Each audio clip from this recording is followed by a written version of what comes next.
በኢትዮጵያ ምድር አረንጓዴ የምትለብስበት ወንዞች የሚሞሉበትና ተፈጥሮ ራሷን አድሳ ተስፋ ማብሰሪያ የምትሆንበት ልዩ የበረከት ወቅት ነው። ነገር ግን ይህ የዝናብ የጎርፍና የብርድ ወቅት መጠለያ ለሌላቸው አቅመ ደካማና ረዳት ላጡ ወገኖቻችን ከባድ ስጋትና ፈተና ይዞ መምጣቱ አይቀሬ ነው። ሆኖም ኢትዮጵያውያን ይህንን ተፈጥሯዊ ፈተና በቁጭትና በጭንቀት ሳይሆን በትብብርና በመደጋገፍ የማለፍ የቆየና የዳበረ ታላቅ ማህበራዊ እሴት አላቸው። ዘር ለሌለው ዘር መስጠት፣ መጠለያ ለሌለው ጥላ መመስራትና አቅም ላነሳቸው ጉልበትና መከታ በመሆን ነው ይህንን ከባድ ጊዜ በጋራ የሚሻገሩት። በኢትዮጵያ ማህበራዊ ታሪክ ውስጥ በራስ ተነሳሽነትና በጋራ ትብብር ላይ የተመሰረቱ የክረምት በጎ ፍቃድ አገልግሎቶች ጥልቅ ስራ ያላቸው የባህል ሀብቶቻችን ናቸው። ይህ በችግርና በፈተና ወቅት ፈጥኖ እርስ በርስ የመረዳዳት ስለ ንቦናዊ ዝግጁነት በተለይም ከ2011 ዓ.ም ጀምሮ የተቀናጀና ስትራቴጂያዊ ይዘት በመያዝ ወደ ተቋማዊ ሀገራዊ ንቅናቄ ተሸጋግሯል።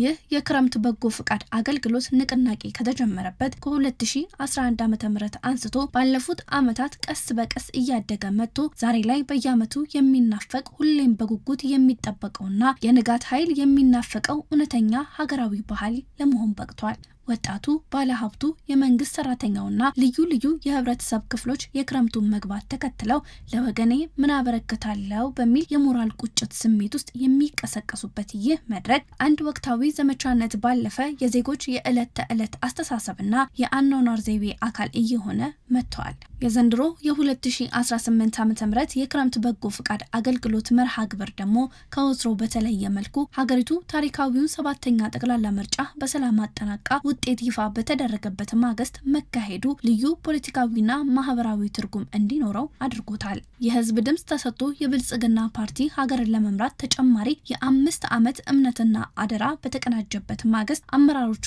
ወደ ቢሮ ወንበርና ወደ ድል አከባበር ሳይሆን በቀጥታ ወደ ህዝቡ አገልግሎትና ወደ ማህበረሰቡ ልማት አውድማ መግባታቸው አዲሱን የስራ ምዕራፍ በተግባር ያበሰረ ሆኗል። ይህንን ዘላቂ ሀገራዊ ንቅናቄ ባለፈው ሳምንት ጠቅላይ ሚኒስትር ዶክተር አብይ አህመድ በይፋ ያስጀመሩ ሲሆን ያቀረቡትም ጥሪ የንቅናቄውን መንፈስ በጉልህ ያሳያል። ጠቅላይ ሚኒስትሩም የክረምቱ ወቅት ሲደርስ እኛም ለወገኖቻችን የምንዘረጋው የደግነት እጅ አብሮ ይጀገናል በማለት ነው መልእክታቸውን የጀመሩት። አክለውም ሀገራችንን በጋራ ማንሳት የምንችለው አንዳችን ለሌላችን እጃችንን ስንዘረጋ ብቻ ነው። ስለሆነም እያንዳንዱ ኢትዮጵያዊ በዚህ ስራ እንዲሳተፍ ጥሪን አቀርባለሁ በማለት ሁሉም በሚችለው መንገድ ለመርሃ ግብሩ መሳካት የድርሻውን እንዲወጣ ጥሪ ማቅረባቸው ይታወሳል። ይህንን ጥሪ ተከትሎና የህዝቡን አደራ በተግባር ለመወጣት የአዲስ አበባ ከተማ አስተዳደር ከንቲባ አዳነች አቤቤ ከከንቲባው ጽህፈት ቤት ጀርባ የሚገኘውን የአራዳ የበጎነት መንደር ግንባታ በዛሬው ዕለት በይፋ አስጀምረዋል። ከንቲባዋ በማህበራዊ ትስስር ገጻቸው ባስተላለፉት መልእክት የመረጠንን ህዝብ የምናመሰግነው በቃላት ብቻ ሳይሆን ችግሩ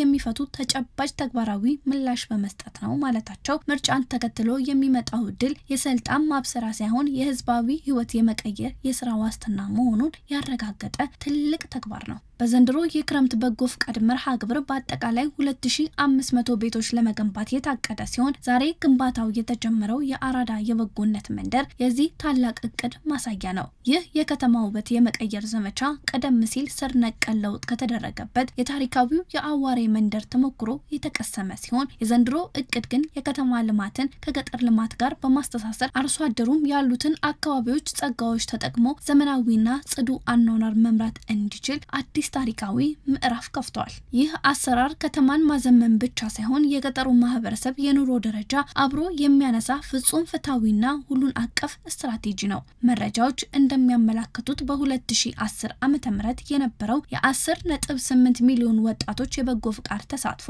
በ2017 ዓ.ም ወደ 25 ሚሊዮን አድጓል። በተመሳሳይ መልኩ መርሃ ግብሩ ተጠቃሚ የሆኑ የዜጎች ቁጥር ከ13.6 ሚሊዮን ወደ 53 ሚሊዮን ከፍ ብሏል። በ2015 ዓመተ ምህረት ብቻ በተካሄደው የክረምት በጎ ፍቃድ አገልግሎት ከ21.5 ሚሊዮን በላይ ወጣቶች በማሰማራት ከ17 ቢሊዮን ብር በላይ የሚገመት አገልግሎት ማበርከታቸው የንቅናቄው ግዙፍ ሀገራዊና ኢኮኖሚያዊ ፋይዳ በተግባር ያረጋግጣል። ይህ ታላቅ ጥረት አብዛኛው ህዝብ ከተለመደው የመንግስት ማህበራዊ ዋስትና ሽፋን ውጭ በሆነበት ሁኔታ ላይ ክፍተቱን በራሱ አቅም ለመሙላት የሚያስችል አማራጭና እጅግ ውጤታማ ማህበራዊ ዋስትና ሆኖ እያገለገለ ይገኛል። በክረምት በጎ ፍቃድ አገልግሎት ቤት ከመገንባት ባለፈ አካባቢን የማጽዳት፣ የጎርፍ መከላከያዎች የመስራት፣ አቅም ለሌላቸው ዜጎች ማዕድ ማጋራት፣ የደም ልገሳ የማካሄድ፣ የአረንጓዴ አሻራ ችግኞች የመትከል፣ ለተማሪዎች የማጠናከሪያ ትምህርት የመስጠት፣ የነጻ የሕክምና አገልግሎት የመዘርጋትና የትራፊክ ፍሰት የማሳለጥ ዘርፈ ብዙ